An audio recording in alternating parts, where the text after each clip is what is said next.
highway department. Yeah. Might as well get a shovel too while you're at it. Lean on it. Between songs. What if I should go and put on something better? Orange.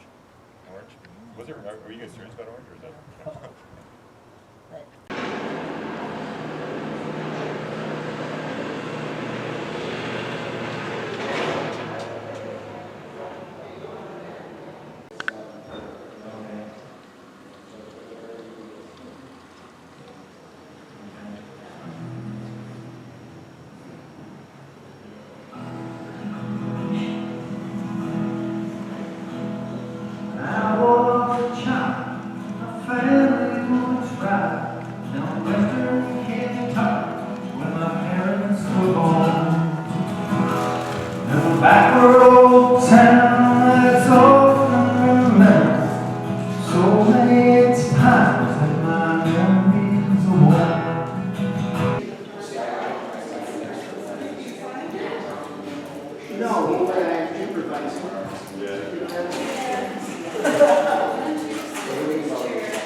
My sisters, they physically fight you for the last. It's true, there's never any food left on the plate.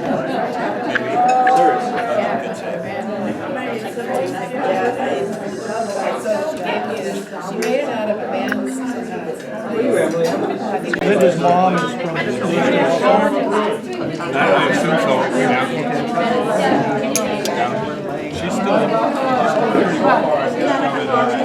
Yes, it is. Still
Trees seem to dance and sway.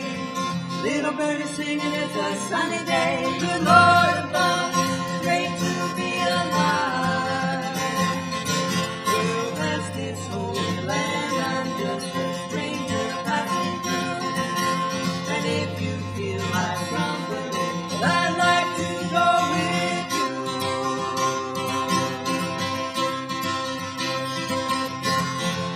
Warm summer breeze is blowing. Kids playing baseball beside the fire. Lord, I feel young down in my boots. Getting back to my country roots. Good Lord above, great to be alive. Well, bless this holy land, I'm just a stranger passing through.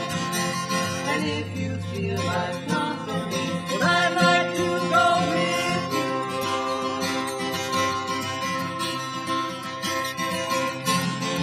The horses grazing in the pasture. Morning dove flying high. Wind blowing in our hair. Flowers blooming everywhere. Good Lord above, great to be alive. Well, bless this holy land, I'm just a stranger passing through. And if you feel like company, well, I'd like to go with you.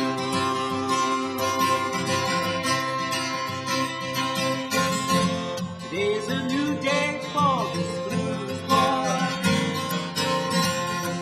He's so lucky just to survive. To have good friends like you, love and see you through. Good Lord above, great to be alive. Good Lord above, great to be alive. Good Lord above, great to be alive.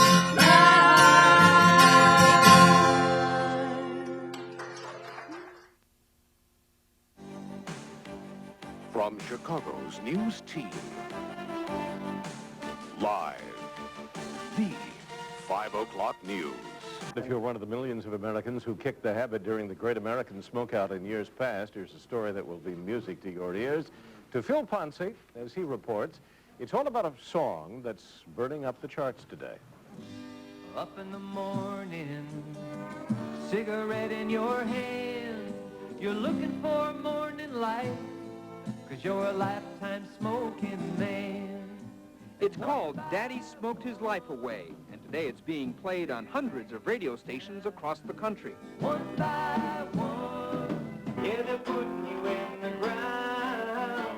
Songwriter Brian Gill of Winnetka wrote it for his father Harry, who's retired and still puffing away in Las Vegas. A lot of smokers who are hooked, they don't realize that they're hurting other people too that love them. So this song just is a plea to my father to say, hey, stop, you know, for us kids. The personal message went national as the American Cancer Society heard the song and backed it. Hey, nicotine stains on your fingers and nails, coughing like you're gonna die. Even though it has a tough message, Brian calls it a love song.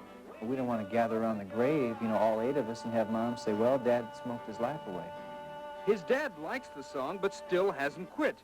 Brian says these are some of the people who wish Harry would listen. There's a reason for living. There's a reason for love. Your wife and your family, the good Lord above. Now, Papa, we love you more than you'll ever know. Sometimes it's hard to say. Sometimes it's even harder to show. Phil Ponce, Channel 2 News.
May God bless and keep you always.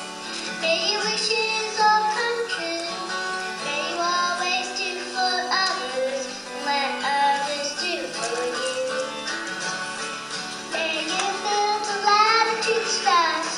May you climb on it and run. And may you stay forever young. Brian, this is Pete Seeger calling. I've gone through your songbook carefully, making a few corrections, and I hope you'll call me. I'm ready to mail back my corrected version of your truly wonderful... End of message. Press 3 to delete this message.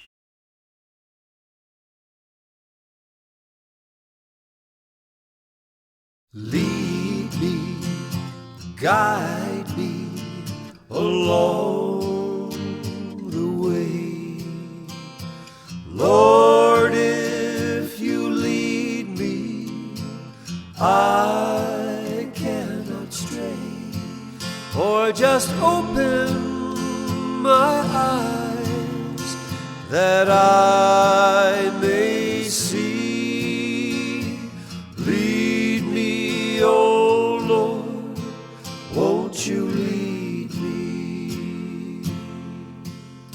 I am tired and I need thy strength and power to guide me over my darkest hour. Or just open my eyes that I may see. Lead me, oh Lord, won't you lead me? Lead me, guide me along the way. Lord, if you lead me, I cannot stray. Just open my eyes that I may see. Lead, oh Lord, won't you lead me? I am lost if you take your hand from me. I'm blind without thy light to see. Lord, just always let me thy servant be. Lead me, O Lord, won't you lead me? Lead me, guide me along the way. Lord, lead me, I cannot stray. Or just open my eyes that I may see. Lead me, O Lord, won't you lead me? Lead me, O Lord, won't you lead me?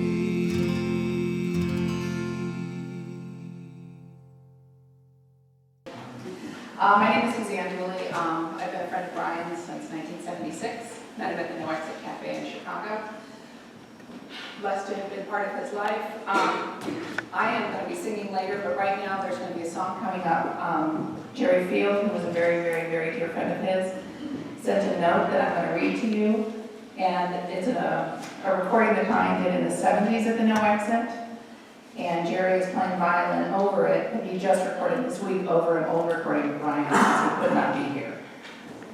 So, let me put on my glasses so I can see.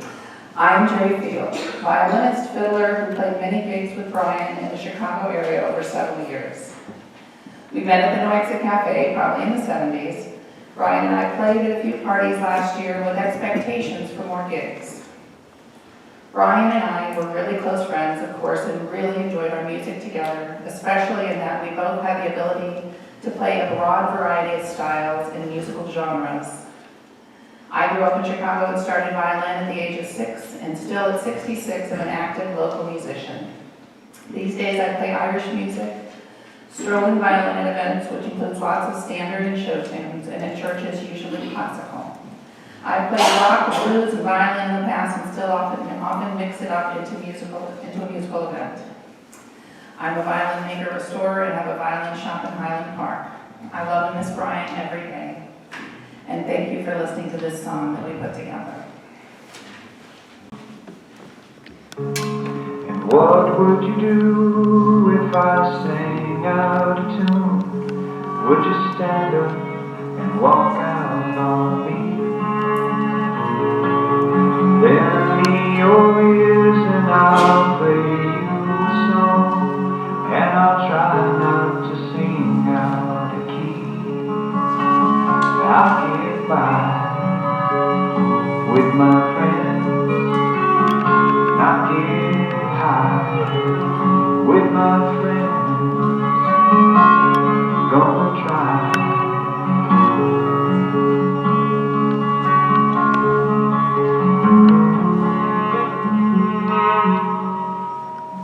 What do you do when your love is away?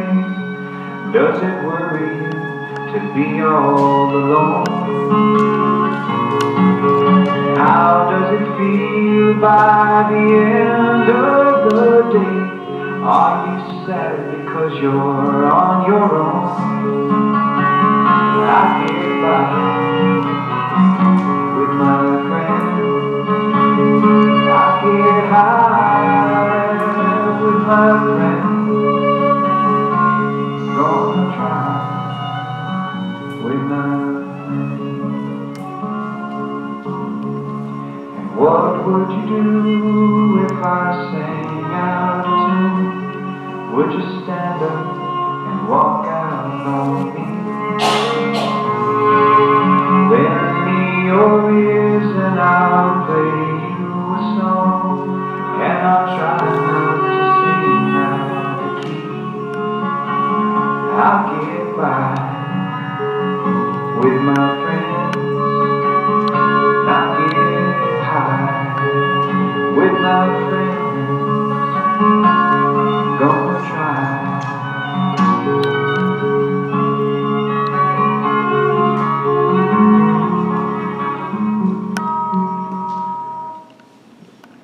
Thank you, Brian. Good afternoon. My name is Clay Eals. I'm honored to be here. I've known Brian for 15 years. The reason for getting to know him was a book that I did on singer-songwriter Steve Goodman. Brian was a huge help with that book, and I could talk a lot about Brian, but I'm not going to, because my segment here is quite long in itself. This is Brian's own words, and it's very appropriate. We had a song about friendship before this because that's the theme of this. And I want to take you back about a year ago. Brian this story is about something that transpired in 2013 and early 2014. And he and I were talking on the phone, and I'm from Seattle, and I was encouraging him to put together this story for something like Sing Out magazine. And so we worked on this together. I interviewed this out of him. This is in the first person. These are all his words. It never got published, so this is the first time it's really had a public audience. And I hope you bear with me. It is a little long, Fortunately, we have Dan Maher right afterward to wake you up. So in the end, it all comes down to friendship. I learned this once again while putting together a book of songs and photos to honor Art Thieme, a mainstay of the Chicago folk scene from the 1960s to the 1990s. Now, Art Thieme is still around. He lives in Illinois, but he can't play or sing anymore. For years, multiple sclerosis has kept him from gripping a banjo or a guitar. In the last couple of years, I flew in from Moscow, Idaho, several times to see Art in his nursing home. Last summer, I moved back to Chicago just to be closer to Art. Now, Art Thieme was never a household name, but he was the real deal. He wasn't overly shined or super polished. He was the closest thing to Woody Guthrie or Pete Seeger that Chicago has ever seen. He had all the songs anyone who wanted to be a folk singer should have, and 100 more than you were supposed to learn. He was in that old school, and he played the banjo like nobody. He had a unique sound with a soft frailing and very interesting percussion. Beyond all that, Art was my mentor. He was the most sharing person. He was like a University of Folk singer. His songs were American, and they were all about truth. And when you're going through your early 20s, when I got to know Art, I think you're looking for as much truth as you can handle. Now, I first got involved in music because I heard Pete Seeger singing about the Vietnam War when I was being drafted.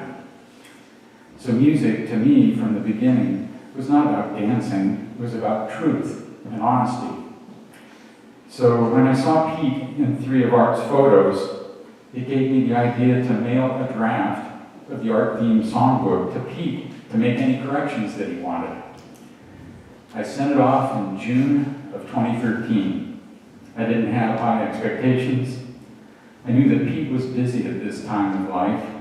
Everybody's giving him awards every day, which happens to these elderly heroes that we have.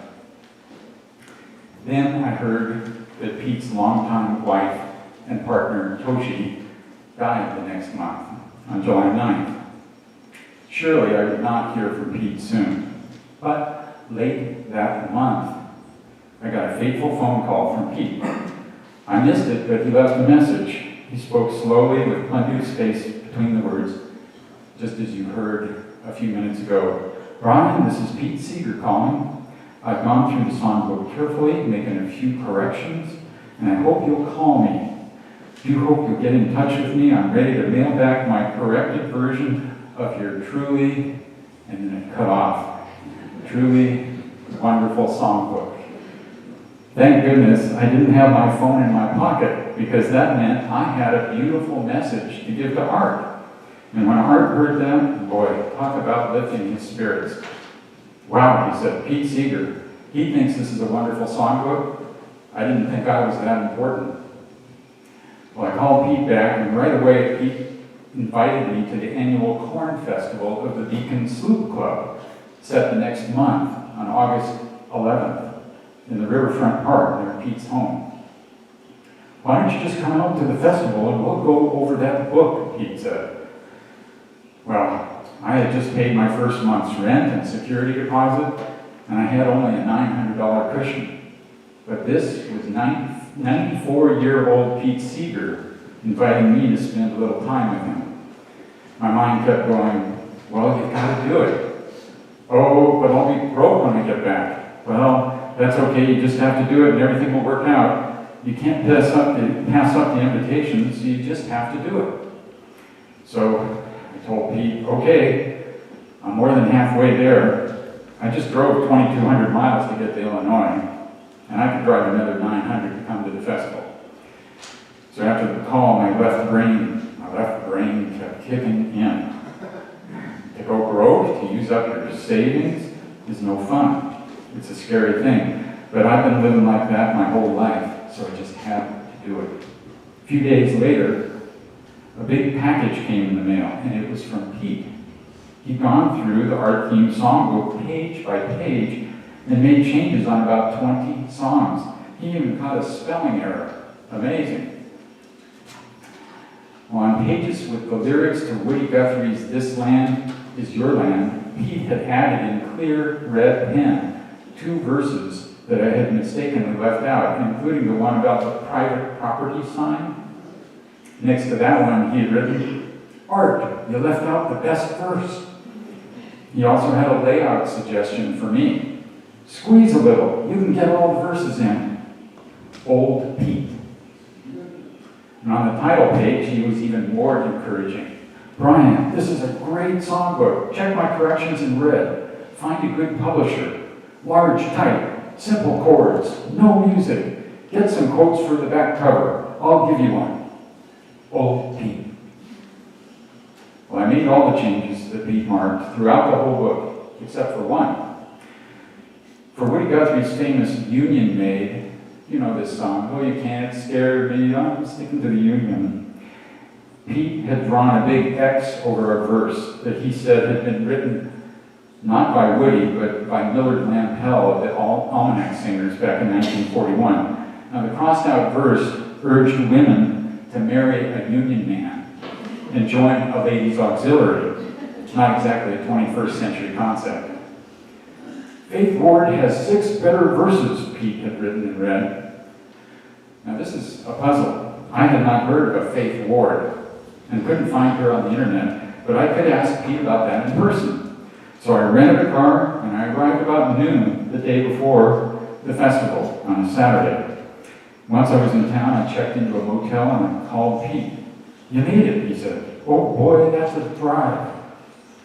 He told me to meet him the next morning at the park and to ask the president of the sloop club to guide me. "You won't be able to park close, but he'll tell you where I parked my car. I park it way off to the side.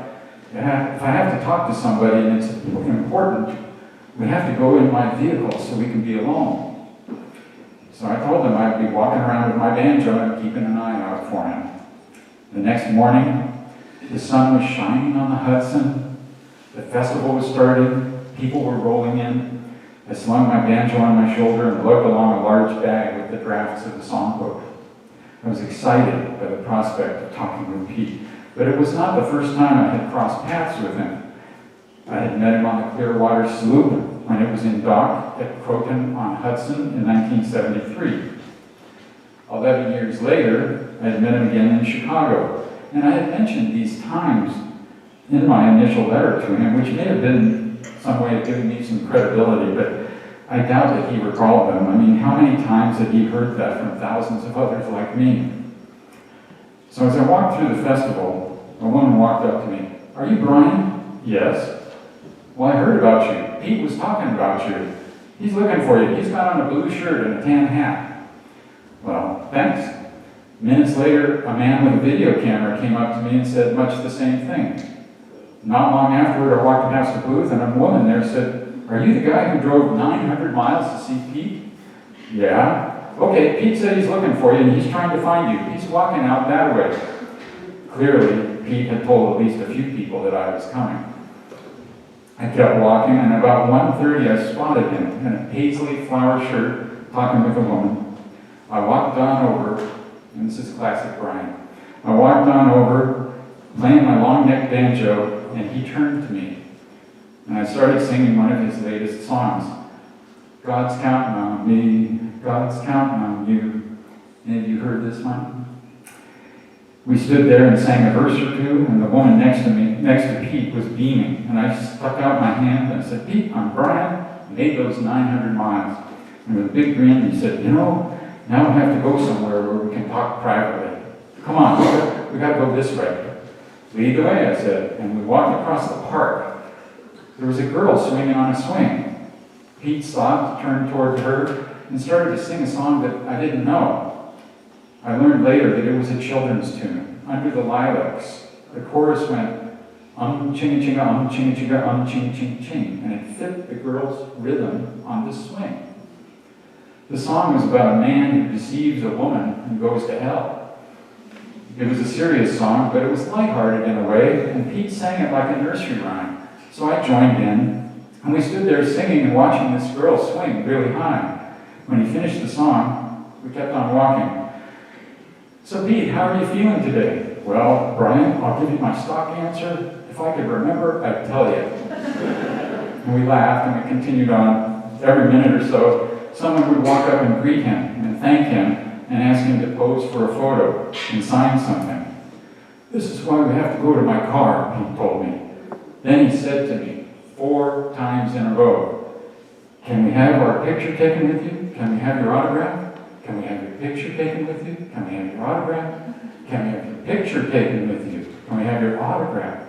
Can we have your picture taken with you? Can we have your autograph? And then he paused.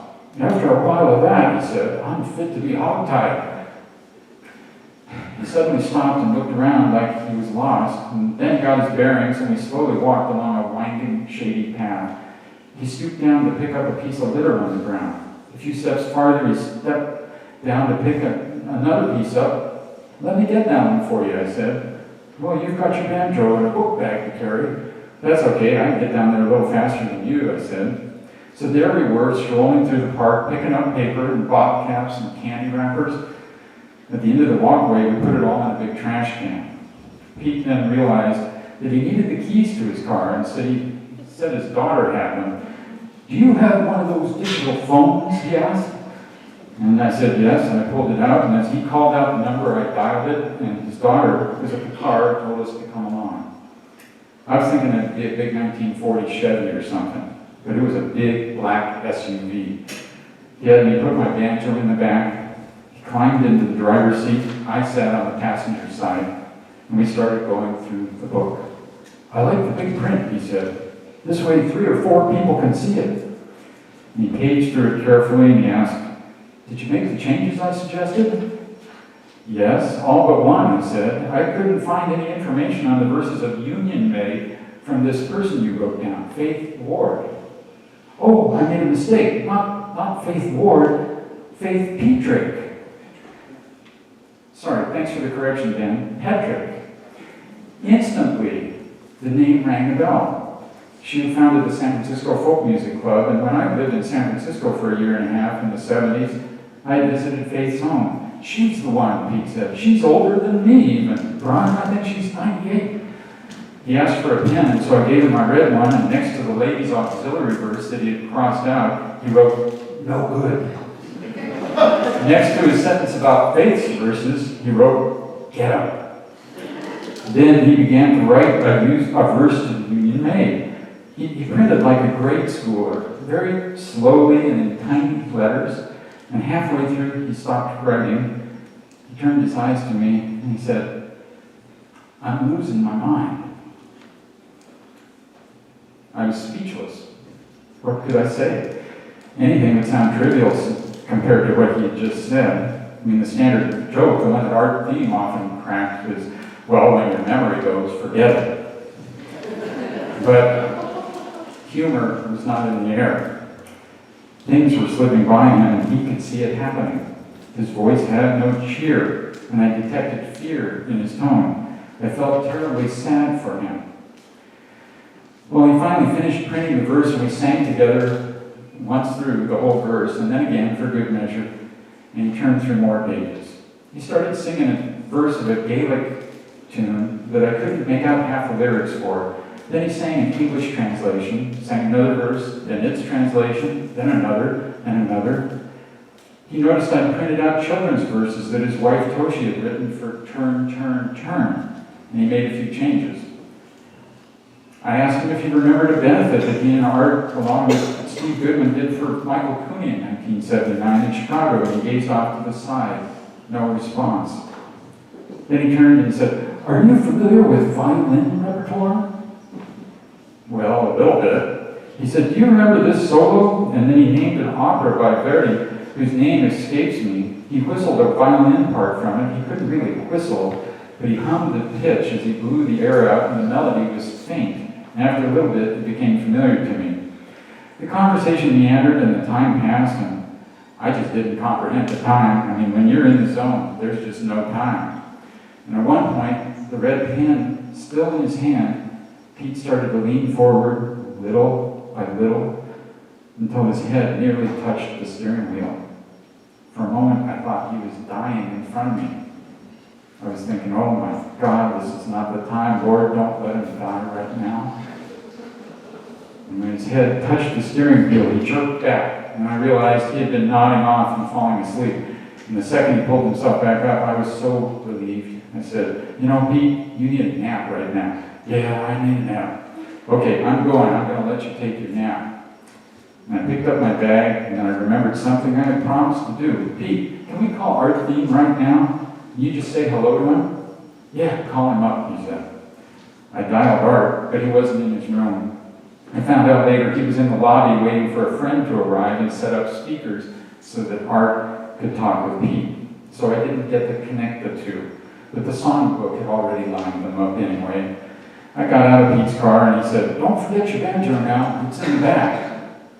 When I opened up the trunk, he said, let me see that banjo again. Now he wanted to read the inscription on it, on the head.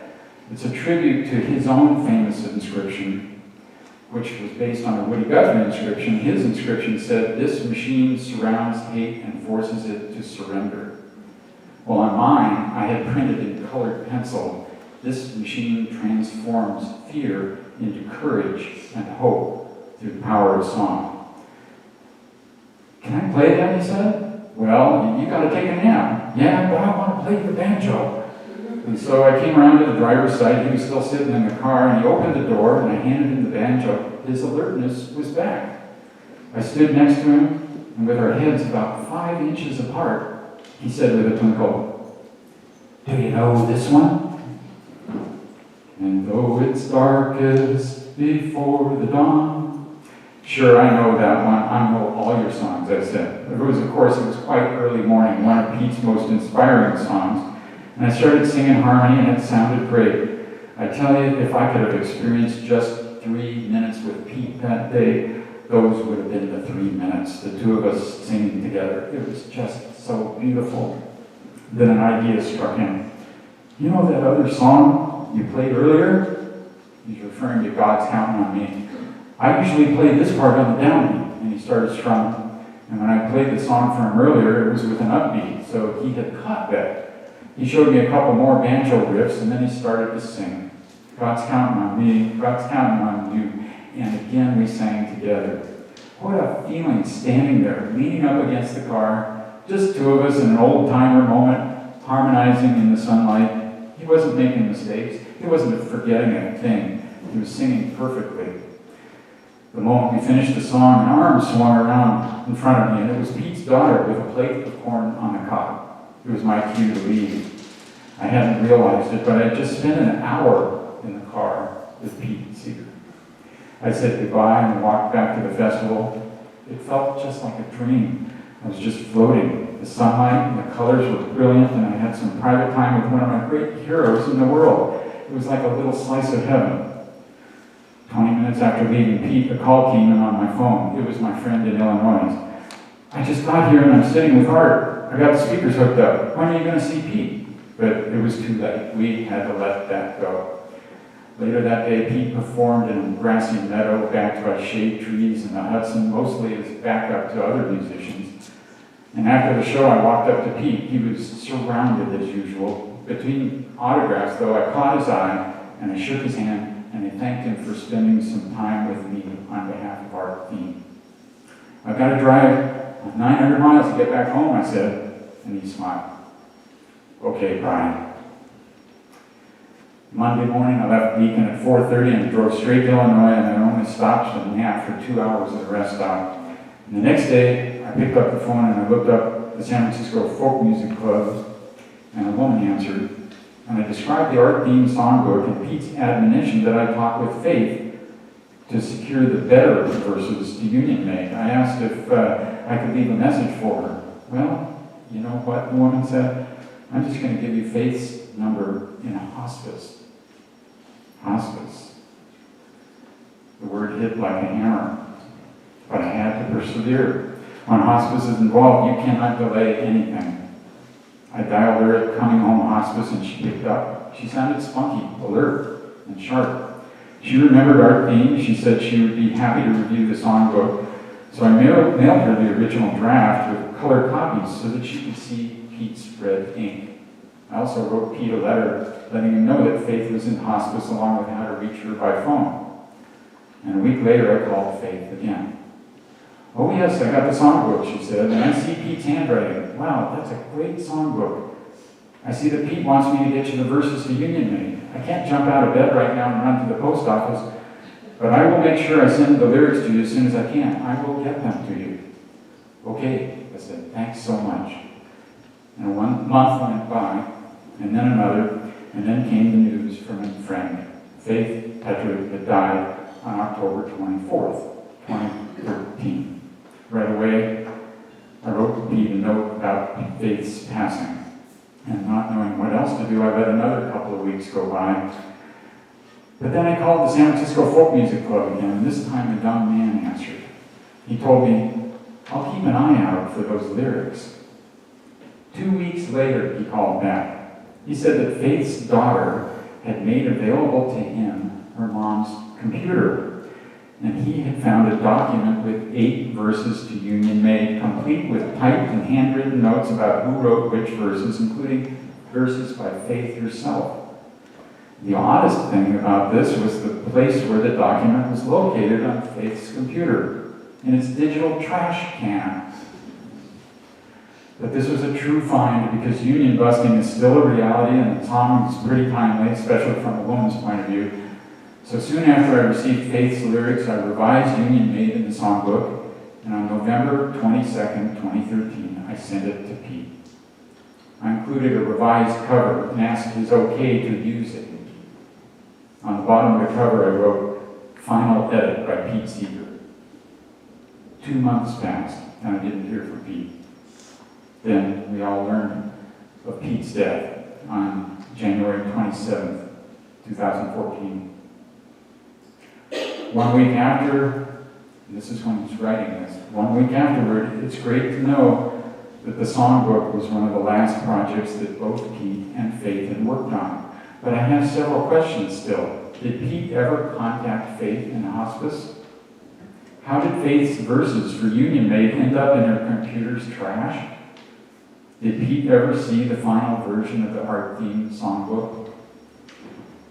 There are no answers to those questions. But there's no question that the songs will live on, and this is fueled by our common mortality and by the power and truth and honesty of folk music and the power of friendship.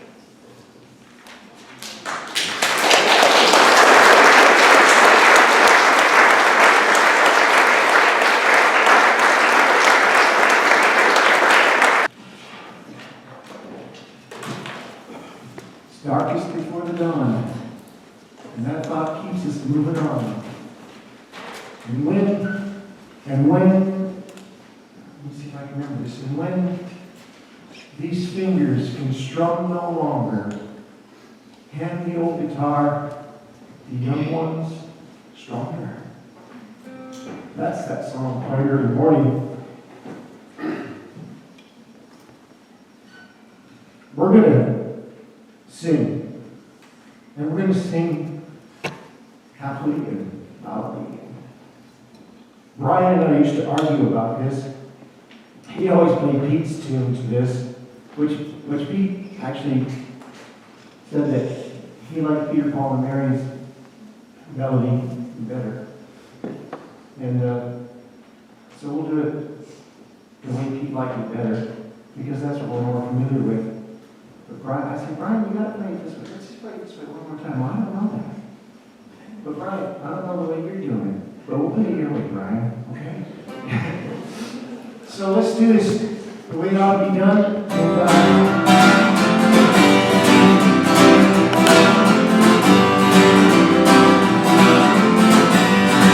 This is the guitar that Brian called the Canon. I bought this guitar, actually I bought it from Andy, who bought it from Brian. I was broke, and I'm so glad I have it. If I had a hammer, I'd hammer in the morning. I'd hammer in the evening, all this land, all over this land. I'd hammer out danger, I'd hammer out war.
lovely to see all of you out there. I'm here to open up this microphone here for sharing. We'll have a program of musicians coming now, and anytime there's a transition and new musicians coming up, you're welcome to come up to this microphone and tell your own stories and memories about Brian, who he was to you, what he meant to you. The musicians will pause and give you an opportunity, so don't hesitate to make use of this if you are feeling drawn to share something. My name is Katrina Mikiah, and I sang with Brian for about 2.5, 3 years between 2007 and 2010. We were also sweeties during that time. And I had always been a shower singer. Even Donald, who I was married to for 8 years, hardly ever heard me sing because I didn't want anyone to hear me sing, or at least I thought that I didn't want anyone. But when I saw Brian singing in town, something in me said, I'd like to sing with him. And Emily Poor, who's here today, introduced us at Confidence. And we got to talking about Chicago because I had lived there for a while, and he was from the Chicago area. And during that time, I just happened to mention the one and only song I had ever sung outside of the choir context at somebody's wedding one time, Give Yourself to Love by Kate Wolf. And he didn't know the song, but he went home and he found it online and he taught it to himself. And then a couple days called me and said, I've got the song. And so I went over and we sang that together. And that was the beginning of both relationships that we had. But I was always, even singing with him, still a nervous singer. I've heard stories, people talking about the way that we looked when we were singing together and how romantic we looked because we gazed into each other's eyes. And I said, well, you didn't realize that was the only way I could sing in public. Brian's eyes were my anchor. And if I looked away and looked at the audience for very long, especially at the beginning, I just get too nervous. And so that was one reason we looked at each other.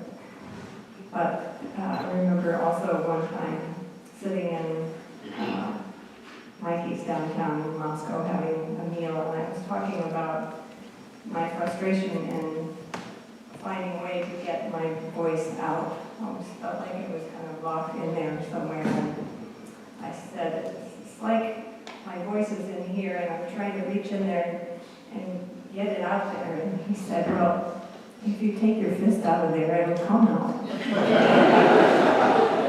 And I realized that I'd been kind of bullying myself into singing how I thought I should sing, sounding how I thought I should sound.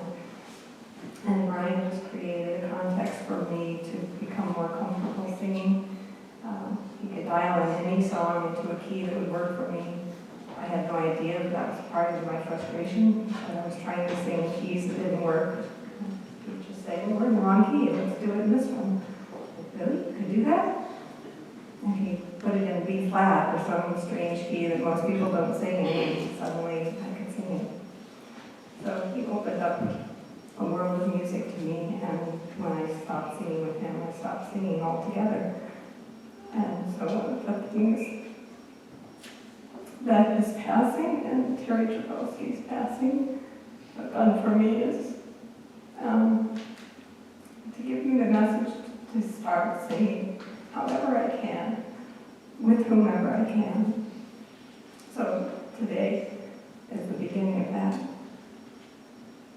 Again, this microphone is available for anyone who would like to share something.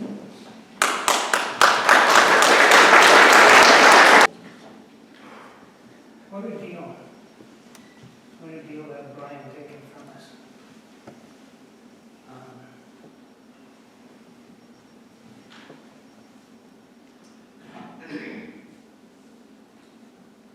He was so alive, he left, and now he's gone.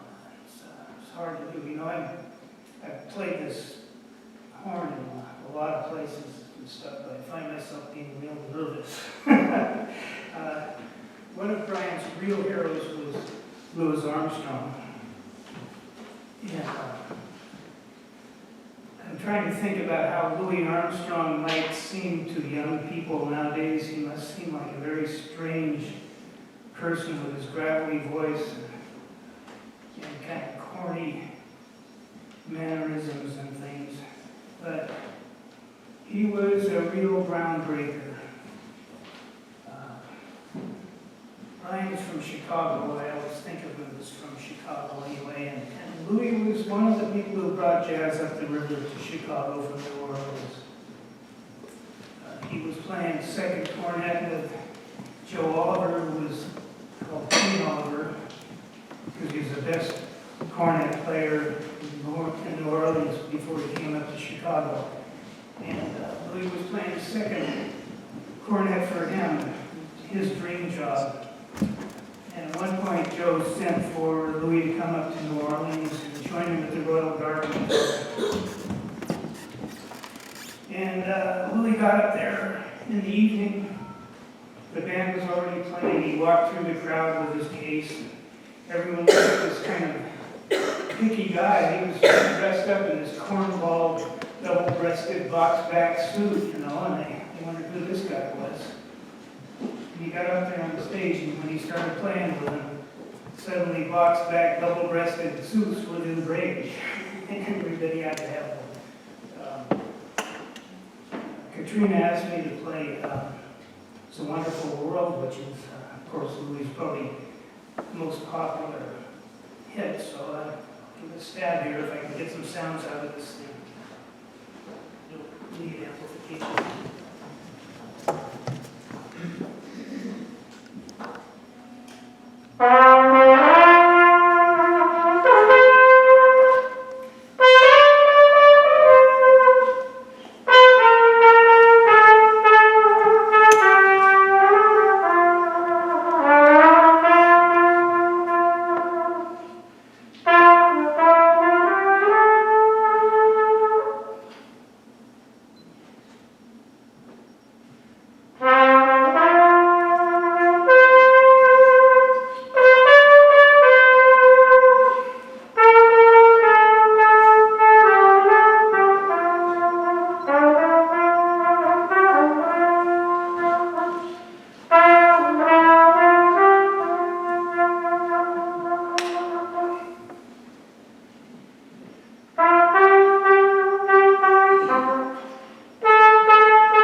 Mainly guitar.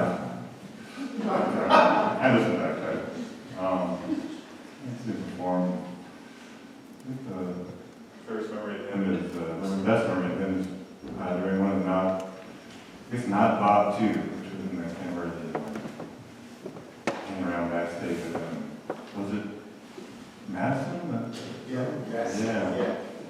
And actually, Joan had a great little video of her playing with Brian playing and with Dan singing that in the lobby afterwards.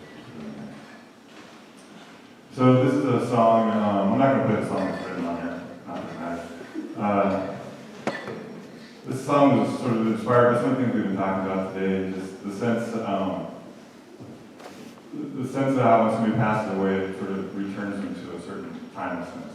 And I was inspired by reading some stuff about physics and about the nature of light. And I was thinking about, I was in the basement where I play music, looking at pictures of people I knew that passed away. And I was thinking about how light had caught the image in the first place. And these pictures were pictures of my father and my grandfather when they were much younger. And I realized that the light that was illuminating the pictures was old, as I was looking at, some of the lights from the sun, some of the lights from the stars, and some of the light that I was seeing was, timeless. And a sense that when somebody passes away, that you have a sense of them still being very much alive in your mind, in your consciousness. And that's a timeless immortality. And the rest of the story makes sense.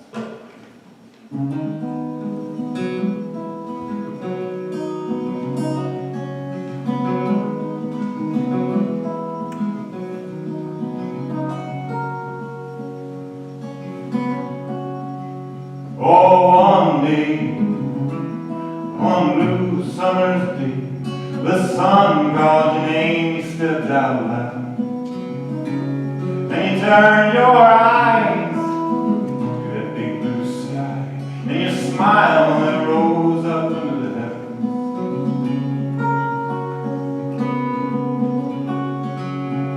And tonight, you return to that light. I see you still here, and the sun is still. It's still rising, yeah. Still rising, yeah. It's still rising, yeah.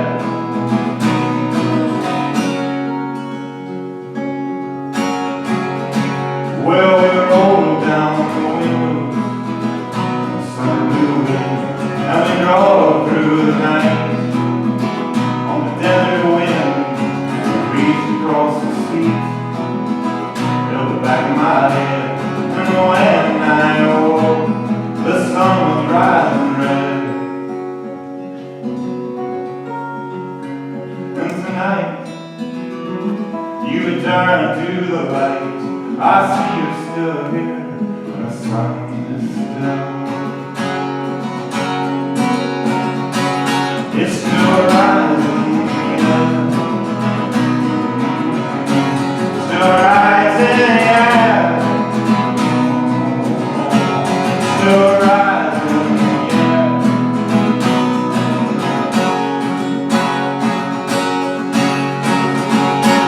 Don't fear the miles or the years. No time letting our connection. Don't cry, all the light in your eyes is timeless. That is our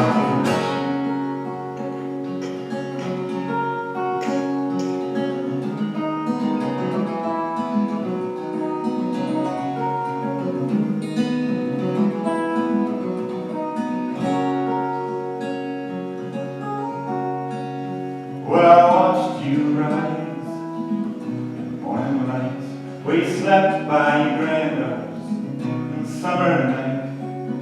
Laced up your shoes, rolled up your fins, and you turned towards the hills, and you spread your wings. You still rising, yeah. You still rising, yeah. Still rising, yeah.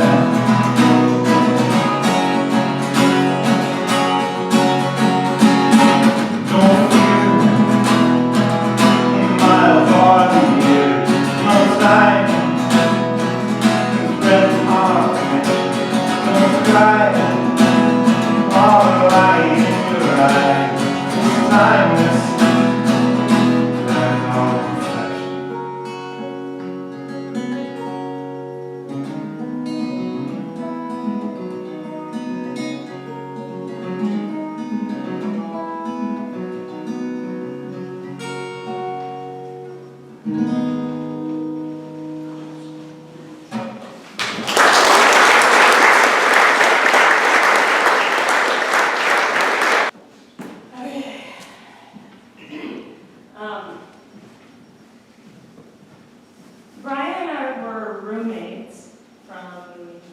2006, 2007.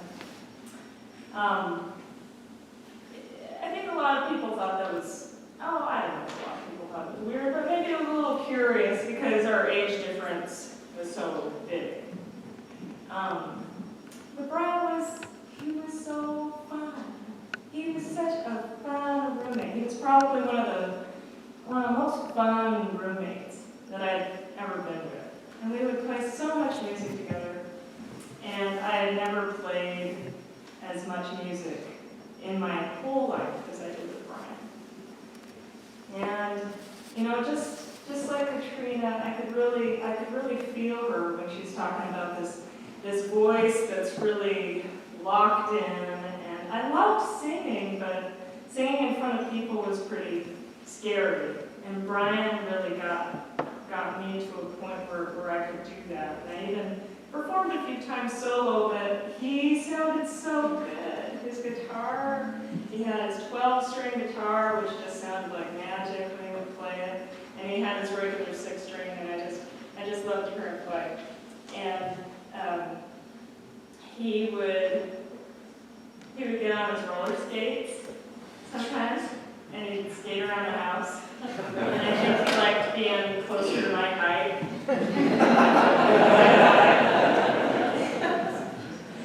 And he was sweet. He was really sweet. I remember I got the flu.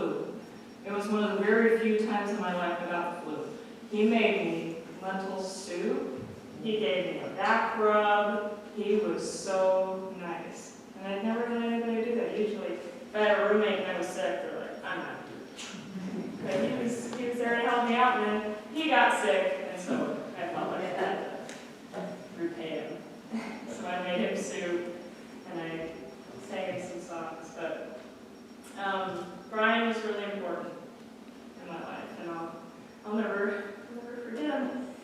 And we played together in town a bunch of times, not that many, but the song I'm about to try by myself,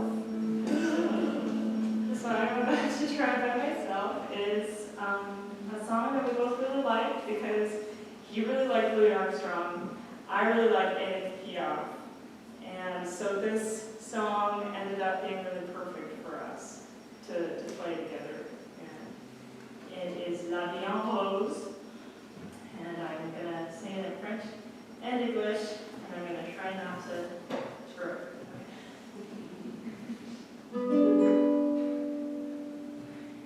Des yeux qui font passer les miens, en rire qui se perd sur sa bouche, voilà le portrait sans retouche de l'homme auquel j'appartiens.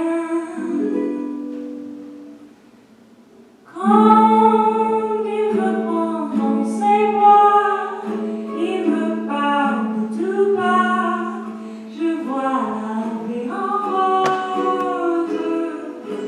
Il me dit des mots d'amour, des mots de tout bel jour, et ça me fait quelque chose. Il est entre dans mon cœur une part de bonheur dont je connais la cause. Celui pour moi, même pour lui dans la vie. Il me l'a dit, la journée pour la vie. Et dès que je l'aperçois, alors je sens en moi mon cœur qui bat. Hold me close and hold me fast.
I didn't know Brian that well, but my stepdad, Lynn Wright, came to the area about 2010, and he had been on a big musical tour for a year playing the piano fiddle, a duet that he had started in West Virginia, and he ended up in Joseph, Oregon for a short time before coming back, staying with us in Moscow. And I think, Katrina, you were able to introduce Lynn to Brian, knowing that he was a musician, and my dad was in a bad way, and needing just to connect with something.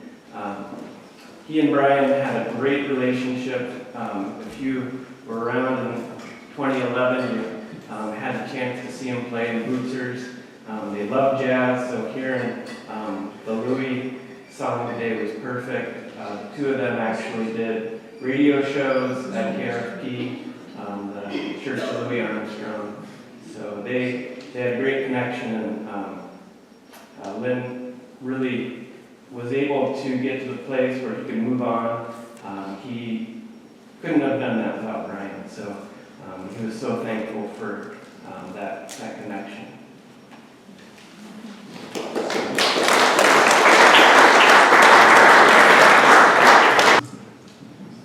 I was talking with Clay Eals earlier, and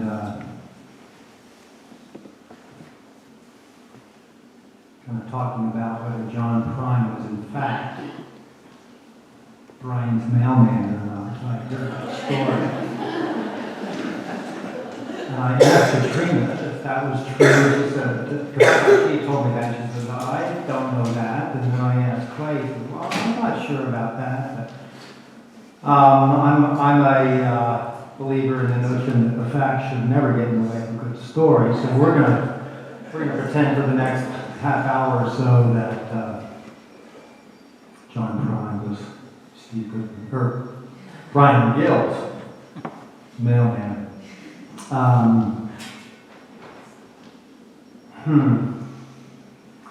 There's a lot of talented musicians in Moscow, many of them in this room. I always had the impression about Brian that, and maybe it came through in what you were saying, Clay, reading Brian's words about truth.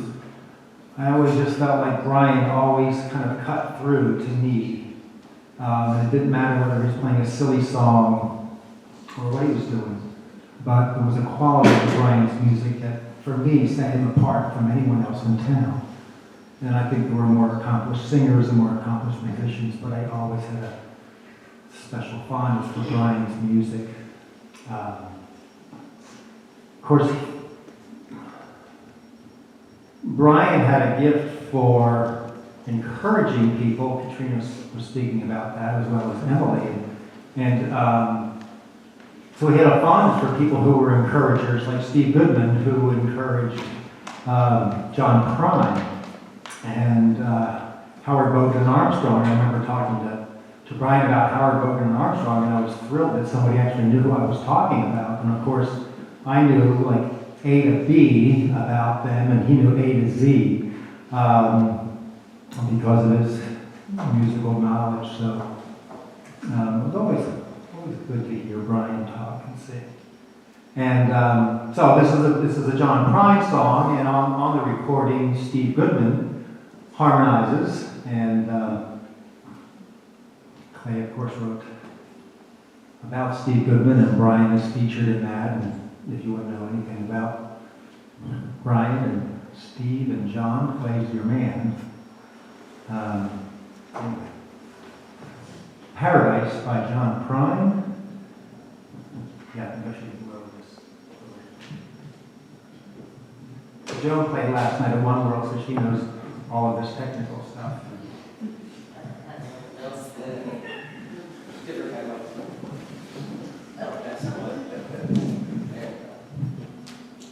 Well, that was easy. You know what you're doing.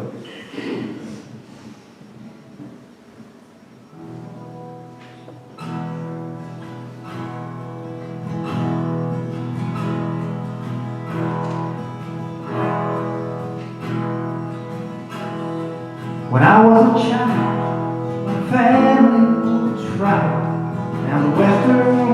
tight when my parents were born. There's a backward old town that's often remembered so many times that my memories are worn. And Daddy, won't you take me back to Muhlenberg County, down by the Green River where paradise lay? But I'm sorry, my son, but you're too late in asking. Mr. Peabody's coach train has hauled away. Well, sometimes we float right down the Green River, the abandoned old prison down by Erie Hill, where the air smelled like snakes and we shoot with our pistols, but empty pop bottles was all we would kill. And Daddy, won't you take me back to Muhlenberg County, down by the Green River where paradise lay? Well, I'm sorry, my son, but you're too late in asking. Mr. Peabody's coal train is hauled away. Well, there were Copley came with the world's largest shovels, and they tortured the timber, and they stripped off the land.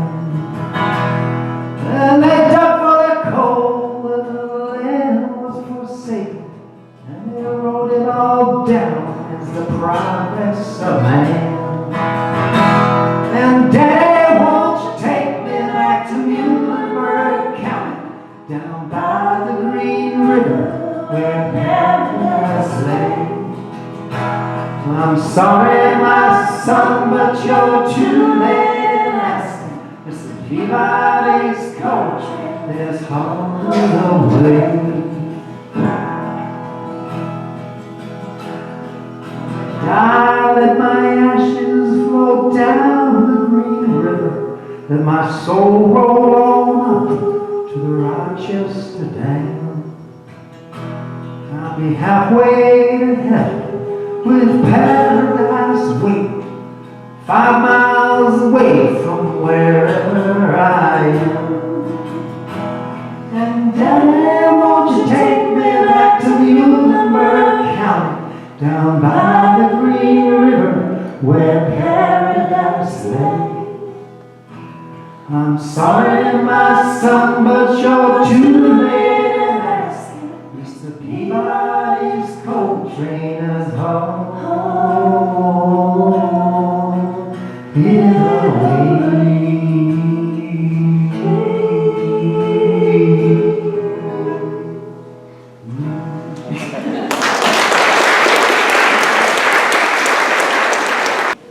So I'm grateful to have the opportunity to sing with Katrina on this song. And it's a song that was one of my favorite songs that Brian did. And it was a song that he wrote. And I don't remember the whole story of this song other than it was a song that Randy Travis was supposed to record on an album. And it didn't make it on the release of that album. But it's a song that I think is definitely worthy of Nashville. It's called Grandma's Radio.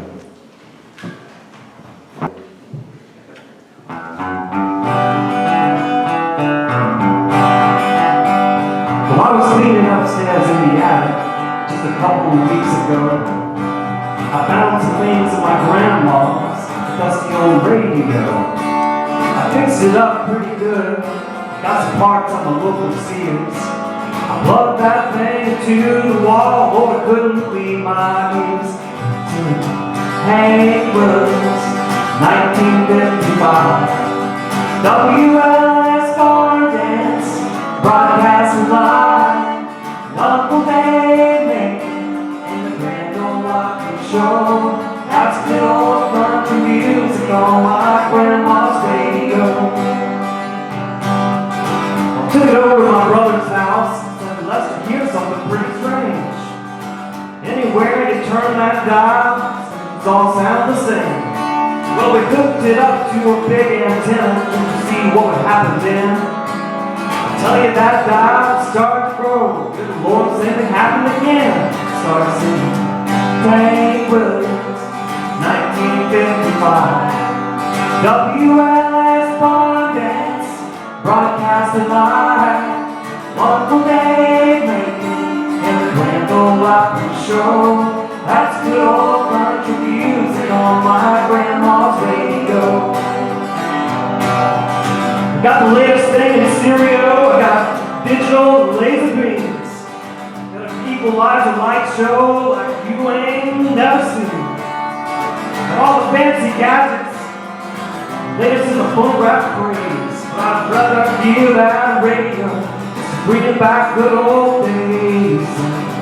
Hank Williams, 1955. WLS Barn Dance, broadcasting live. Uncle Dave Macon and the Grand Ole Opry Show. That's good old country music on my grandma's radio. Eddie Arnold, Minnie Pearl, howdy. Bill Monroe and all the crew. Roy Aiken, Patsy Cline, little Jimmy Dickens too. Hank Snow and the Carter family. And you could go on for years. Telling sweet country songs, their music to my ears.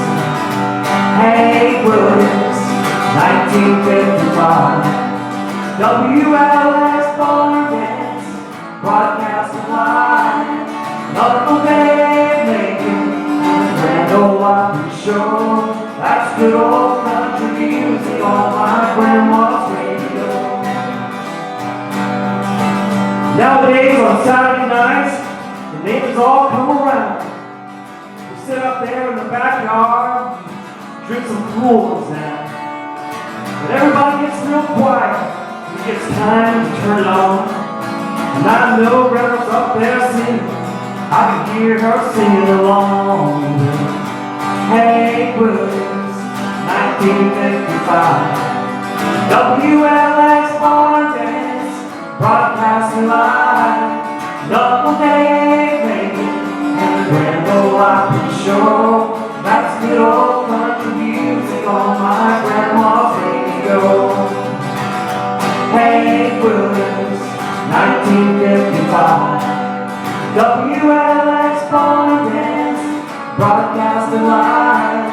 Uncle Dave Macon and the Grand Ole Opry Show. That's good old country music on my grandma's radio. It's good old country music on my grandma's radio.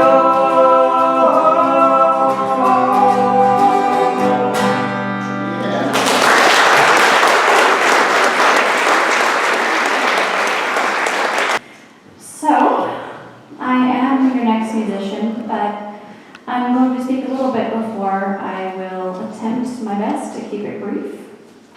I started singing at the Moscow Food Co-op on and off from the time I was 14. And when I first met Brian, he was the temporary sound technician person. So that's all I knew about. I didn't know he was a musician and didn't know he played. So when he and my mother became friends and she introduced me to him, first thing I said was, "Oh, you're the sound guy, aren't you?" And he kind of was shocked and said, "I'm not the sound guy." Well, no, he wasn't the sound guy. It's not a strong enough word because while music might be a collection of sounds and noises, it's really a way of expression, and you performers and musicians will understand this when everything goes perfectly, when you don't miss a note, when the accompaniment doesn't miss a chord, and it just works, and you get that rush. It's better than skydiving. It's better than a fast motorcycle. It's it. And Brian and I, after the sound guy snafu, recognized that in each other. And when we started singing together, I had just lost all of my vision. I was a very, very unhappy happy, miserable person who made everybody around me miserable because I was a teenager. And he came in with his just cheer and guitar, and we played music together, and I performed at the Kenworthy Gala. We sang a lovely jazz piece about a woman who wanted to kill her lover in numerous wonderful ways. It was great. And it was really the first time in quite a while that I felt accepted and valued. And, you know, we obviously stayed friends up until he moved away and I lost contact.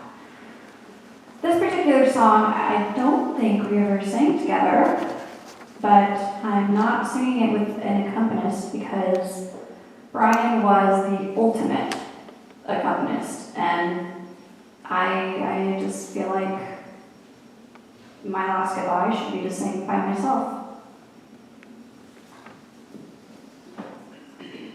Come home, pretty bird, it's past your time, and the world's spinning cycle won't unwind, won't leave you suspended, hanging like a cloud. It will carry you along somehow. Come home, pretty bird, you've been too long away, and the brightness of your plumage won't suit that winter gray. Come home to the summer, that's where you belong. I missed your pretty song today. Oh, I missed your pretty song. I missed your pretty song. I missed your pretty song today. They'll be stuck there on the motorway while the weatherman says it's snow. I'll be out there in a garden waiting for you to say hello. All the best days forgotten and conversations missed. We grow tired and resentful for those we might have kissed. All the people going home and people being born, they carry you along somehow. Oh, they carry you along. They carry you along. They carry you along somehow. Oh, they carry you along.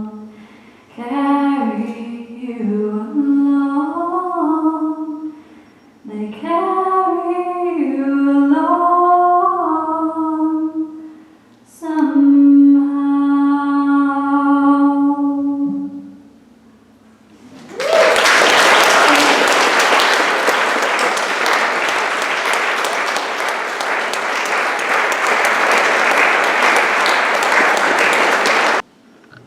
So, just real quick, wow, I need to get out of that. That was amazing. Give me a minute, and while I'm doing that,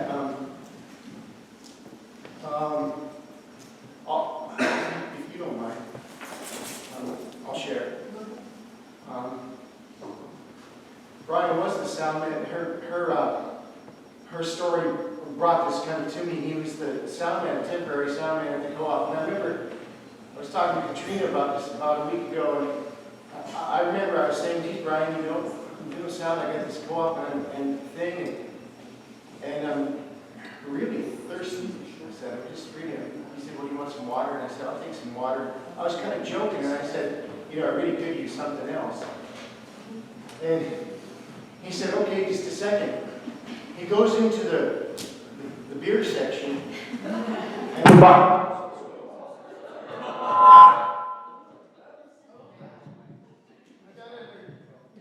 you do something like that, man, you better start giving me money. He goes into the beer section and he buys one of these, you know, co-op craft beers from, I don't know, you know, Elephant's Breath, Wyoming or something. And it must have cost him probably $10.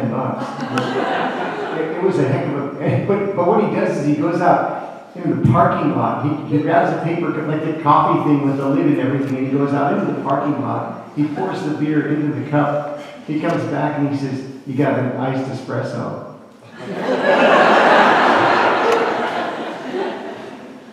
And so I took a sip of it, and of course I thought, he didn't tell me, you know, because we don't want to break the rules of the co-op, you know, and nobody wants to know anything, so I took a sip of it, and it took me off guard for about 10 seconds. I said, Brian, that's the best iced espresso I've ever had in my entire life.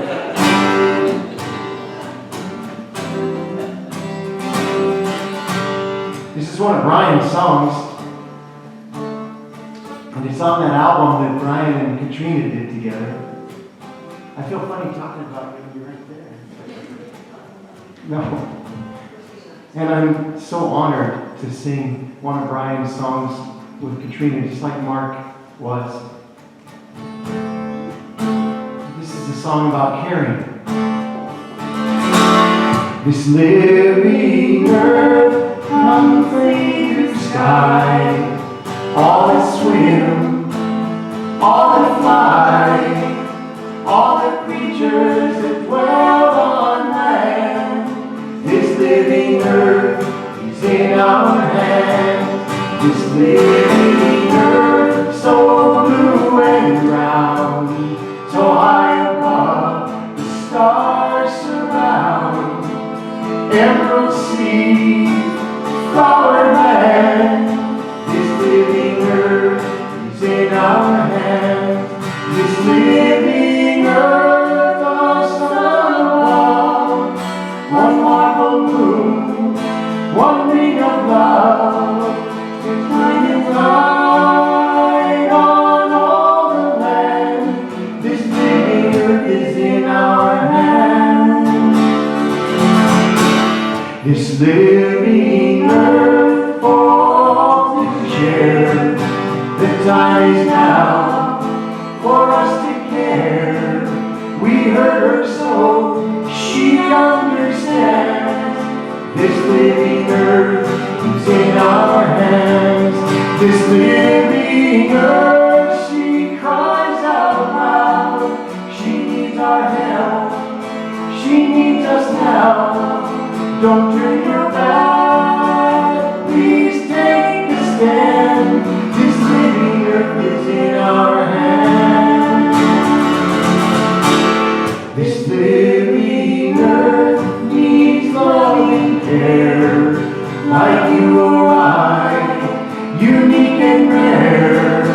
Each blade of grass, each tree that stands.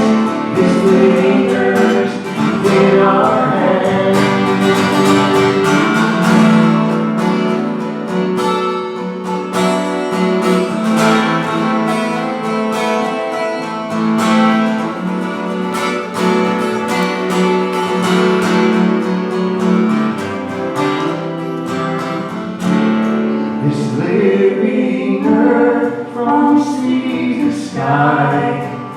All that swim, all that fly, all the creatures that dwell on land. This living earth is in our hands.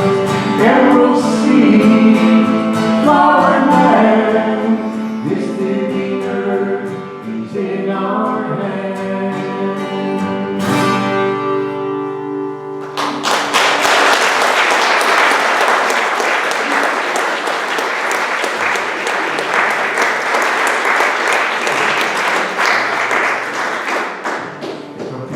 talking about that song she did at weddings and things when she wasn't singing in choirs.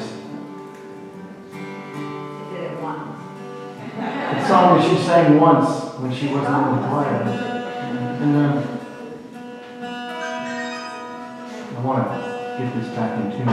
And it's a Kate Wolf song. It's actually a good sing-along.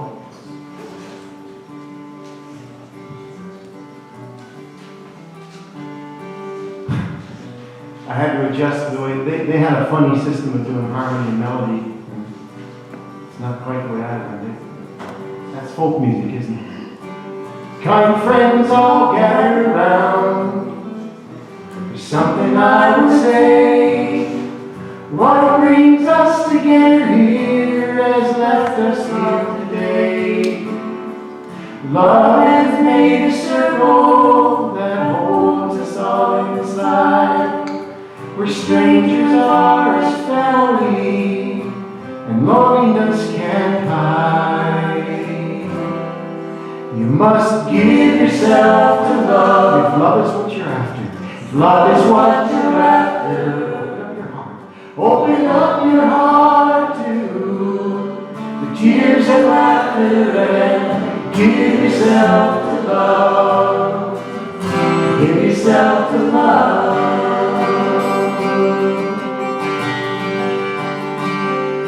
I've walked these mountains in the rain. I've learned to love the wind. I've been up before the sunrise and I've watched the day begin. I never knew I'd find you, but I never knew just how. Like sunshine on a cloudy day, I stand before you now. You must give yourself to love if love is what you're after. If love is what you're after, open up your hearts to tears. Open up your heart to the tears and laughter and give yourself to love. Give yourself to love.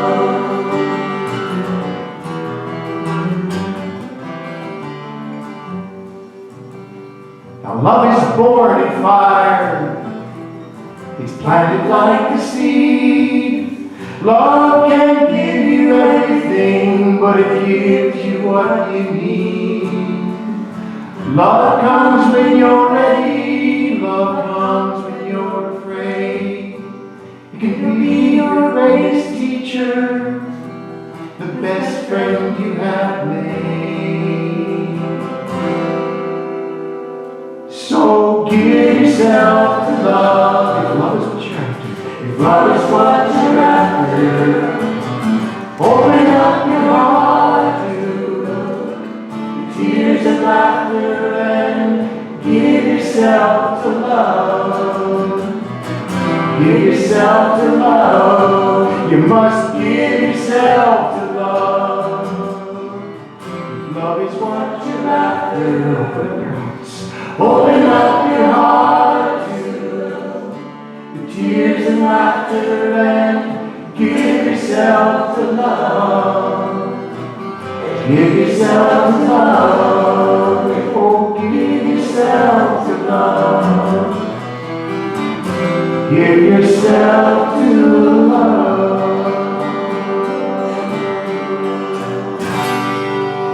Thanks, Katrina. Thanks, everybody.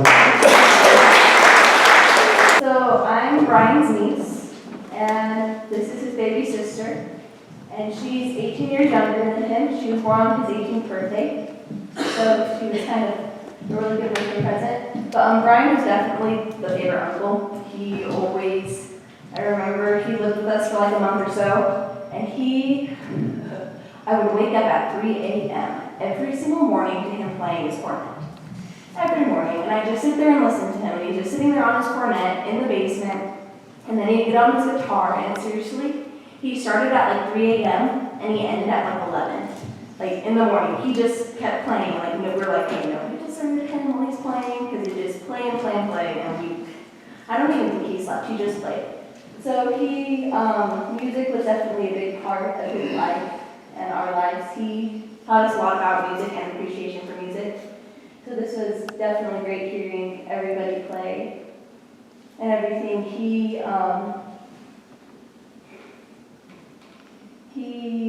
definitely was one of the biggest influences in our lives.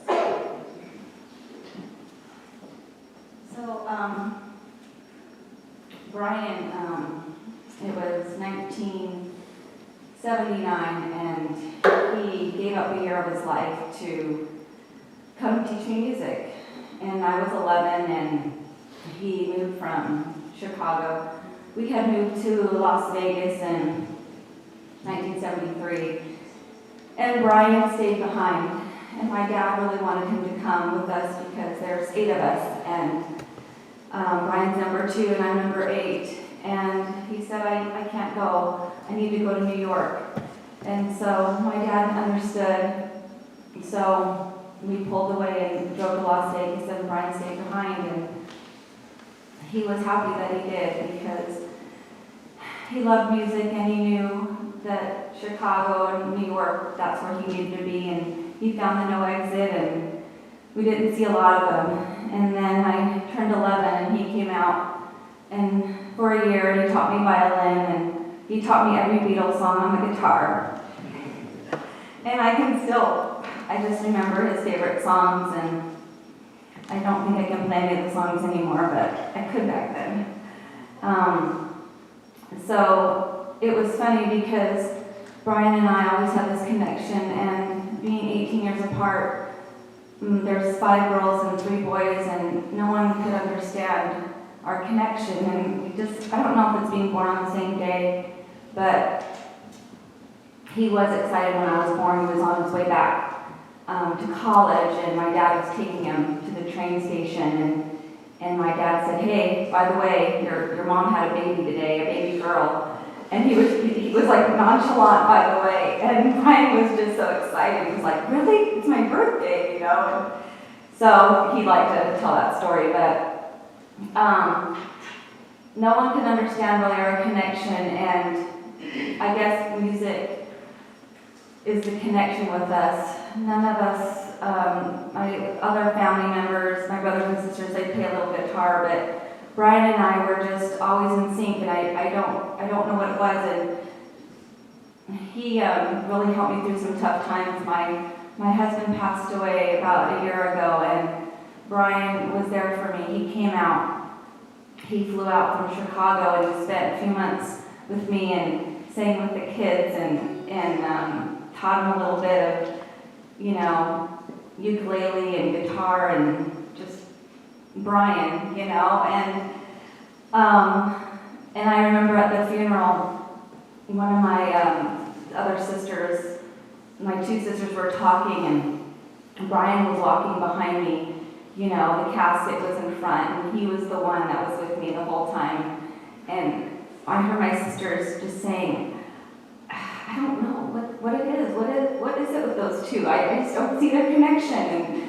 And I don't know, but we did have a tremendous connection. Brian was such a free spirit, and I think that growing up in this Catholic family and just very strict, and nobody understood him, and he just wanted to be free. You know, he was just this free spirit with his guitar on his back and looking for his dream. And, you know, I'm trying to get that hit record. And I think I understood that about him, and so I got him. And, you know, and my dad and my mom, I don't think they really understood him the way that I did. And so to come here, I remember him when he first came here.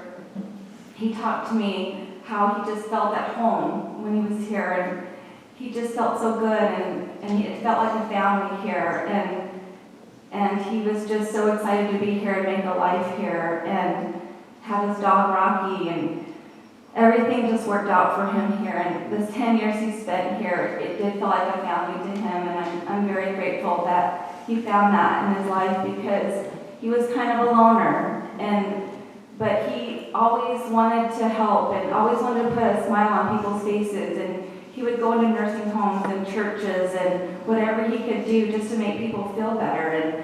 And it's funny because I didn't have a lot of self-confidence with my music, and he brought that to my life. He was one of those that you could just get up there and just start singing, and I don't know how he did that, but he just had that gift where he just made you feel like there was no one else in the room, and then you could do it, you know, you could sing or play or whatever your passion was. And he wrote me a lot of letters, and he always would say, you know, don't ever give up on your dreams, and you know, it's okay to have a dream, and don't let anyone tell you that you can't do anything, that you know, you can do whatever you put your mind to. And he was a real true inspiration in my life, and I just wanted to thank all of you for putting this together and being such a great part of his life. And it's nice to meet his friends because I see pictures. I have his computer, and that was his life, was his computer. He didn't have TV, he had his computer, and the videos that he shot of, you know, and then he talked about the co-op, and just his life is on that computer, and going through his computers, I just know how much he loved it here, and I truly appreciate everything that you've done for him, and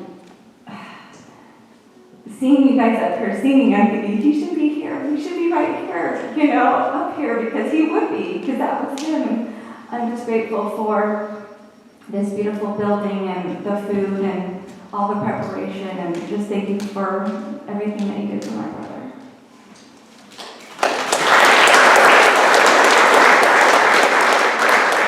I think this is something, and I think we should just do this, because I've been thinking about this. You know, Brian's big idol was Steve Goodman. That's why Clay's here. That's why everybody's here. We can just do this without Mike until Paul gets back and they can get set up. But we should do this song. It's on his Playing Favorites album because it was one of his favorite songs. So we should just sing it. And we're going to do an old style like Steve Goodman did it back when he first wrote it. So don't be fooled by the chorus, because it's not going to be Arlo's chorus. Riding on the city of the morning, Illinois Central Monday morning rain. There's 50 cars and 50 National Riders. There's 3 conductors and 25 sacks of mail. All along the southbound of the sea, the train pulls out of Kankakee, rolls along past houses, farms, and fields. Yes, past the towns that have no name, freight cars full of old black men, and graveyards, the rusted automobiles. Of course, we're like singing good morning America, how are ya? Singing, don't you know we are here this time? I'm the train called the city of New Orleans. I'll be gone 500 miles when the day is done. I was dealing cards from the old man in the long car. But it's a penny a point, there ain't no one keeping score. They won't pass, they can back, the holds a bottle. And the wheels are gauntlet before. And the sons of golden porters, and the sons of engineers, drive their fathers' magic car to make steel.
But anywhere halfway home, we'll be there in the morning.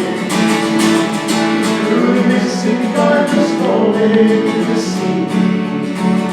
And all the towns seem to fade into bad dreams. See you later, Mr. Ranger Blue. The conductor sings his song again. Passengers will please refrain. This train's got disappeared railroad blues. Good night. Singing good night, America. Singing, don't you know we are the native son? I'm the train that calls the city of New Orleans. On the 500 miles, in morning America, how are ya? Just singing good morning America, how are ya? Alright, singing, don't you know we are the native son? I'm the train that calls the city of New Orleans. On the 500 miles, we take this 500 miles. On the 500 miles, the race is strong.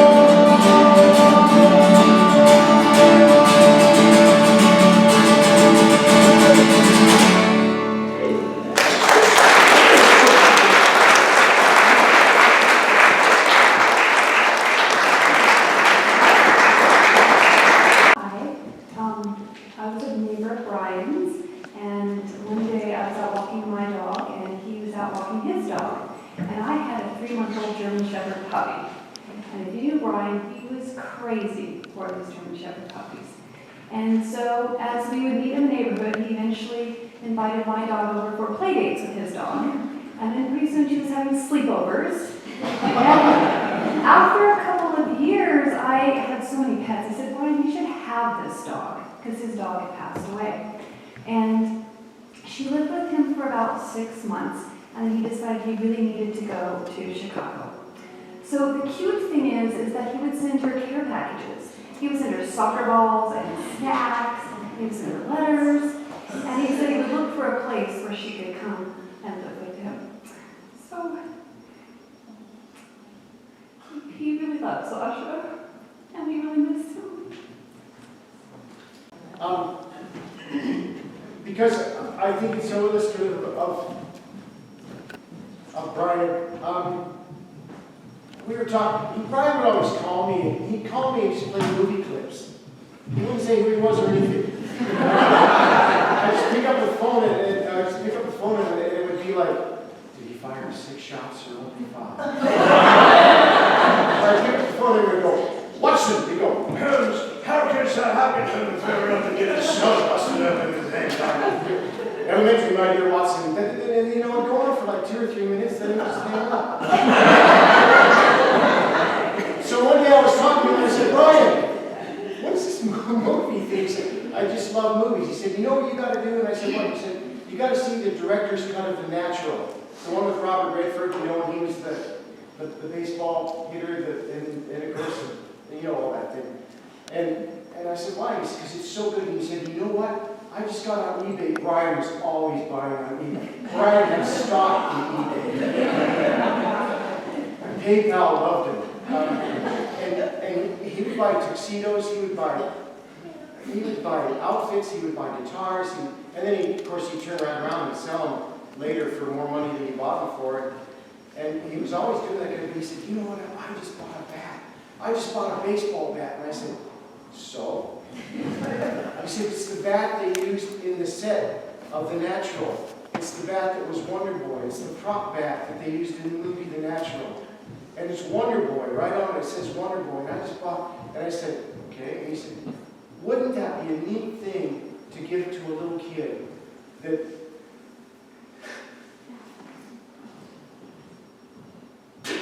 doesn't have a lot of confidence? Give a little kid a bat called Wonder Boy. And I stopped and I said, how can a person be so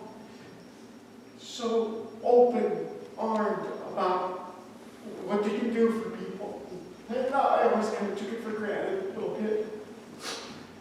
what a neat thing. Wouldn't it be so cool if we could all just be that way and say, what if I could get a wonder boy from a kid?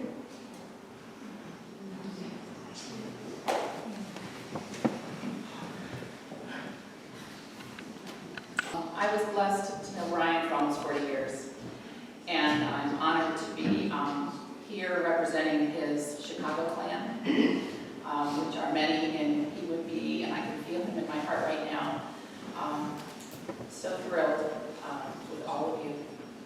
Anyway, thank you all. And I'm going to close with a song called Parting Glass. And, I have the words here only because it's my security blanket. I've sung this 100 times, but when you're emotional, you never know what's going to come out.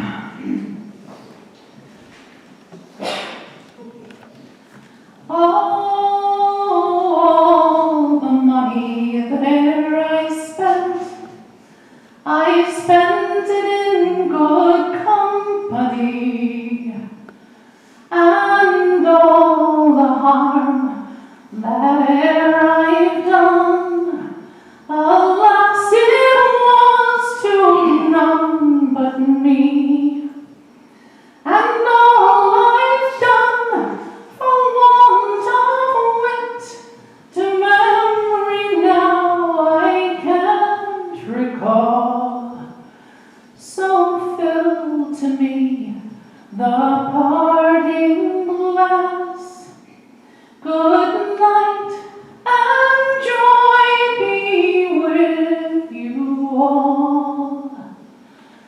Oh, of all the comrades that e'er I've had, that are sorry for my going away, and all the sweethearts that e'er I've had, that would wish me one more day to stay.